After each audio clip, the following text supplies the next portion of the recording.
Hello दोस्तों। तो start करते हैं एक नई डिफरेंस की वीडियो जो कि हमारे हमारे पास है।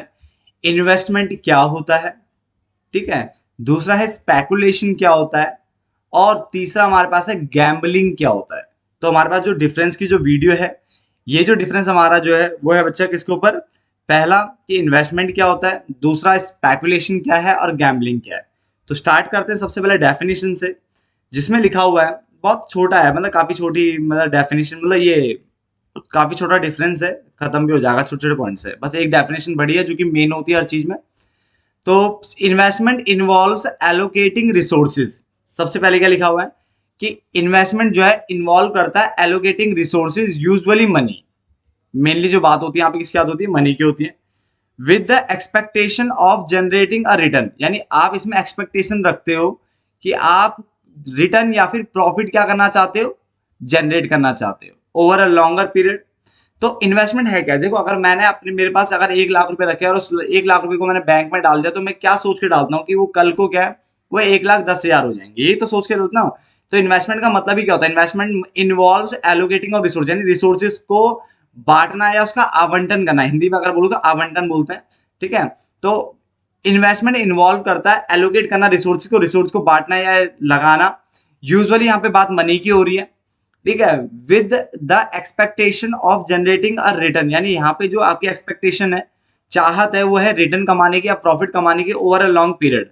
द प्राइमरी गोल जो होता है टू बिल्ड वेल्थ ग्रेजुअली, यानी जो इसका मेन जो आपका जो गोल, मतलब जो प्राइमरी गोल होता है वो ये होता है कि आप ना वेल्थ बनाना चाहते हो, वो भी ग्रेजुअली। ग्रेजुअली का मतलब होता है निरंतर रूप से, मतलब लगातार आप क्या चाहते हो कि वेल्थ आपकी बढ़ती रहे, बनती रहे, बनती रहे, through careful analysis and management of risk. Careful analysis के कारण और मैनेजमेंट ऑफ रिस्क, यानी रिस्क का मैनेजमेंट करके। क्लियर।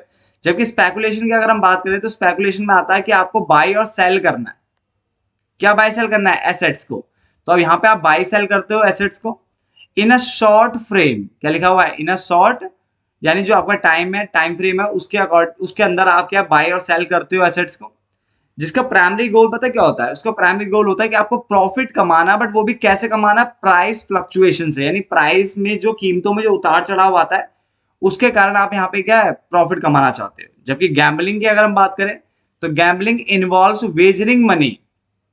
बेटा यहाँ पे वेजरिंग वर्ड लगा है, क्या लिखा है, वेजरिंग लिखा है वर्ड। तो wagering money on events with uncertain outcomes. जैसा मान लो कि आप सट्टा लगा रहे हो, कैसे, मैच में, कि कौन सी टीम जीतेगी, ठीक है ना। तो ये एक तरह से वेजरिंग हो गया। वेजरिंग का मतलब ही क्या है कि आप क्या नाम है, जैसे मैंने बोला कि अभी बारिश होगी, आप कह रहे हो बारिश नहीं होगी, मैंने कहा होगी, आप कह रहे हो नहीं होगी, मैंने कहा चलो 10,000 की शर्त। तो ये वेजरिंग होता है, जिसमें हम इस टाइप का सट्टा या टाइप का कुछ खेलते हैं ना, ये, ठीक है ना, जिसमें एक पार्टी जीतती है, दूसरी पार्टी हारती है, सीधा सीधा। जैसे मैं अभी बोलूं कि कल धूप आएगी, मैंने बोला कल धूप आएगी, आप कह रहे हो कल धूप नहीं आएगी। तो इस पे भी हमने मान लो लगा दे कि देखो 5,000 रुपये शर्त लगी, तो एक पार्टी जीतेगी, एक पार्टी हारेगी। अगर धूप आई तो एक बंदा जीतेगा, अगर धूप नहीं आई तो दूसरा बंदा जीतेगा, ठीक है ना। तो यहाँ पे क्या है, वेजरिंग मनी, यहाँ पे लिखा wagering money on events with, यानी आप अपने पैसे को ऐसी जगह लगाते हो जहां पे जो आउटकम होता है वो अनसर्टेन होता है, अनिश्चित होता है, आपको पता ही नहीं है। Where the primary determinant of success, यहाँ पे जो है, जो प्राइमरी डिटर्मिनेंट होता है सक्सेस का, इज चांस। यहाँ पे क्या सिर्फ चांस की बात होती है, रेदर देन स्किल, यानी यहाँ पे स्किल स्किल नहीं है। अब बताओ बारिश आएगी नहीं आएगी, इसमें स्किल क्या है, स्किल का कोई मतलब नहीं। अभी इंडिया जीतेगी या दूसरा जो बंदा है, जिम्बाब्वे का मैच हो रहा है, किसका, तो कौन जीतेगा, है ना। तो स्किल नहीं, यहाँ पे हम क्या है, एक चांस लेवल का इंडिया। इंडिया, सबने इंडिया पे लगाया था, पहला मैच इंडिया हार गई थी, आपने देखा था जिम्बाब्वे वाले मैच में, ठीक है ना। तो ये सिर्फ एक चांस की बात है, ठीक है। आगे लिखा है the outcome is typically win और लूज, और यहाँ पे जो आउटकम होता है वो आपको क्या देखने को मिलता है, जीत या हार देखने को मिलती है, ठीक है ना। तो डेफिनेशन को ध्यान से देखो। इन्वेस्टमेंट में क्या बोला मैंने कि आपको एलोकेट करना है रिसोर्स, यानी रिसोर्स को एलोकेट करना है। यूजुअली यहाँ पे मनी की बात होती है, जहां पे आपकी एक्सपेक्टेशन होती है कि आप कुछ रिटर्न कमाओ, आप प्रॉफिट कमाओ, ठीक है, ओवर अ लॉन्गर पीरियड। और जो प्राइमरी गोल जो यहाँ पे है वो है कि आपको बिल्ड करना है वेल्थ ग्रेजुअली, यानी आपको अपनी वेल्थ को लगातार बढ़ाना है। साथ ही साथ केयरफुल एनालिसिस करके, थ्रू कैसे करके, केयरफुल एनालिसिस करना है और मैनेजमेंट करना है रिस्क का। जबकि स्पेकुलेशन की अगर हम बात करते हो, यहाँ पे बाइंग और सेलिंग आता है। किस चीज को, आपको एसेट्स को बाय सेल करना है इन शॉर्ट टाइम फ्रेम, जिसका प्राइमरी जो गोल होता है प्रॉफिट कमाना होता है, कैसे, प्राइस फ्लक्चुएशन से, यानी कीमत में जो उतार चढ़ाव आता है उससे। जैसे शेयर एंड ऑल पे करते हो ना आप वो। गैम्बलिंग की बात करें तो गैम्बलिंग में बोला आपने इन्वॉल्व करता है वेजरिंग करना, मनी को ऐसी जगह लगाना जहां पे जो इवेंट है उसका जो आउटकम है वो अनसर्टेन है। क्या है? अनसर्टेन है। और जहां where the primary determinant of success, यानी जहां पे सक्सेस का जो प्राइमरी डिटर्मिनेंट है, जो फैक्टर है, वो है चांस लेना। ठीक है ना? यहाँ पे कोई स्किल की जरूरत नहीं होती, कोई एनालिसिस की जरूरत यहाँ पे नहीं देखी जाती, ज्यादातर देखा गया। ठीक है ना? द आउटकम जो है टिपिकली विन और लूज, यहाँ पे जो आउटकम होता है विन या फिर लूज होता है। ठीक है? लूज। चलो आगे बढ़ते हैं। आगे है टाइम ओरिजन। टाइम की अगर हम बात करें तो ये लॉन्ग टर्म होता है, ये आपका शॉर्ट टर्म होता है, और ये आपका इमीडिएट होता है बेटा, तुरंत ऑन द स्पॉट। क्या होता है? ऑन द स्पॉट होता है, इमीडिएट लिखा हुआ है। क्लियर? ये तो समझ में आ गया होगा। आगे चलते हैं। प्लान की अगर हम बात करें तो उसको केयरफुली प्लान किया जाता है एंड साइंटिफिक टाइप का होता है। क्या होता है? साइंटिफिक होता है बेटा। क्या होता है? साइंटिफिक होता है, प्रॉपर कैलकुलेशन एंड ऑल होती है। ठीक है ना? जैसे अगर आपने मान लो LIC में पैसा इन्वेस्ट किया है, तो साइंटिफिक तरीके से प्रॉपर कैलकुलेशन होगी कि आपको 10 साल बाद या 16 साल बाद कितना मिलेगा। तो यहाँ पे ये केयरफुली प्लान्ड होता है प्लस साइंटिफिक होता है।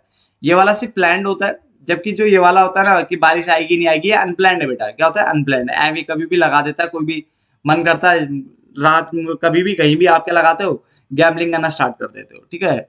आगे रिस्क की बात करें तो पहले वाले में जो रिस्क है बेटा वो लो रिस्क है। क्या है? Low risk. जबकि दूसरे वाले में जो रिस्क होता है बेटा मॉडरेट टू हाई होता है, यानी मीडियम टू हाई रिस्क यहाँ पे देखने को मिल सकता है। और तीसरे वाले में तो हाई रिस्क है, क्योंकि आपको पता है, आपने बोला बारिश होगी, मैंने कहा बारिश नहीं होगी। अब इसमें हाई रिस्क है। ठीक है? कि अगर मान लो मैंने क्या बोला, जैसे मान लो मैंने बोला होगा कि बारिश होगी, तो अगर मान लो बारिश नहीं हुई तो सारा पैसा डूब गया तुरंत के तुरंत। मैंने कहा बारिश होगी, बट बारिश अगर नहीं होती तो सारा पैसा डूब गया, तो इसका मतलब रिस्क बहुत ज्यादा है इस वाले में। इस वाले में अगर बीच की बात करें तो यहाँ पे तो मॉडरेट टू हाई रिस्क है, और इन्वेस्टमेंट में लो रिस्क है। Clear? Decision is based on, जो डिसीजन होता है वो कैसे बेस्ड होता है? तो उसमें डिसीजन जो बेस्ड होता है वो analysis of fundamentals of underlying assets and company, यानी कंपनी, जो आपकी कंपनी है उसके एसेट्स, ये जो अंडरलाइंग एसेट्स है कंपनी, आपके पास जो कंपनी है या फिर जो भी एसेट्स है उसको आप अच्छे डिटेल में उसकी एनालिसिस करोगे। ठीक है ना? तब जाकर के यहाँ पे इन्वेस्टमेंट की जाती है। जैसे मुझे लगता है कि टाटा कंपनी में मुझे पैसा लगाना चाहिए, क्योंकि मैंने बहुत ढंग से उसकी बैलेंस शीट देखी, सब कुछ देखा। तो इसका मतलब आप सब कुछ देखने वेखने जांच पड़ताल के बाद आप इन्वेस्ट करते हो। तो यहाँ पे analysis of fundamentals of underlying assets, यानी जिस एसेट्स में आप पैसा लगाना चाहते हो उसके फंडामेंटल एंड ऑल सब चेक कर लेते हो, एनालिसिस कर लेते हो, उसके बाद आप पैसा इन्वेस्ट करते हो। या जिस कंपनी में आप पैसा लगाना चाहते हो उसके फंडामेंटल चेक कर लेते हो, एनालिसिस कर लेते हो। ठीक है? जबकि अगर हम बात करें स्पेकुलेशन में, तो जो शेयर एंड ऑल में लगता है मेनली जो देखा जाता है वो news and sentiments in market, यानी न्यूज के कारण यहाँ पे जो स्पेकुलेशन होता है न्यूज के कारण हो सकती है। जो इन्फॉर्मेशन मिलेगी या डिसीजन जो लेगा बंदा वो न्यूज के ऊपर डिपेंड हो सकता है उसका डिसीजन, या मार्केट में जो चल रहा है सेंटिमेंट्स एंड उसके ऊपर हो सकता है। बट ये जो आपका जो गैम्बलिंग होता है रैंडम होता है बेटा। क्या होता है? रैंडम होता है। एवी कभी भी किसी भी टाइम और किसी भी तरीके से, इसके लिए कोई आपने स्किल की बात नहीं करनी, कोई एनालिसिस करने की जरूरत नहीं है। स्टेबिलिटी की बात करें तो इन्वेस्टमेंट में अगर हम बात करते हो तो ये स्टेबल होता है, जबकि स्पेकुलेशन जो होता है वो अनसर्टेन होता है, क्योंकि प्राइस फ्लक्चुएशन हो रहा होता है यहाँ पे, तो प्राइस में उतार चढ़ाव होने के कारण ये अनसर्टेन होता है। जबकि यहाँ तो स्टेबिलिटी है ही नहीं, नो स्टेबिलिटी, सीधा सीधा खत्म। आगे ऑब्जेक्टिव की बात करें तो इसका मेन जो ऑब्जेक्टिव होता है, जो उद्देश्य होता है, वो ये होता है कि ग्रेजुअल वेल्थ एक्यूमुलेशन करना है। ग्रेजुअल मतलब निरंतर तरीके से, लगातार तरीके से वेल्थ में एक्यूमुलेशन करना है। एक्यूमुलेशन मतलब इकट्ठा करना है, तो लगातार तरीके से वेल्थ को बढ़ाते चले जाना है। जबकि स्पेकुलेशन में जो हम काम करते हैं बेटा वो क्विक गेन्स के लिए करते हैं। क्या करते हैं? क्विक गेन कमाने, गेन मतलब लाभ कमाने के लिए। ठीक है? जबकि जो हम गैम्बलिंग करते हैं उसमें लार्ज इमीडिएट रिवॉर्ड, आप चाहते हो कि तुरंत के तुरंत ना आपके पैसे डबल ट्रिपल चार गुना हो जाए, तो ये गैम्बलिंग के अंदर हो सकता है। तो गैम्बलिंग लिखा हुआ है। ठीक है? रिटर्न की अगर हम बात करें तो रिटर्न में यहाँ पे लिखा हुआ है इसमें जो इन्वेस्टमेंट है उस पर आपको इंटरेस्ट मिलता है, आपने देखा हुआ है।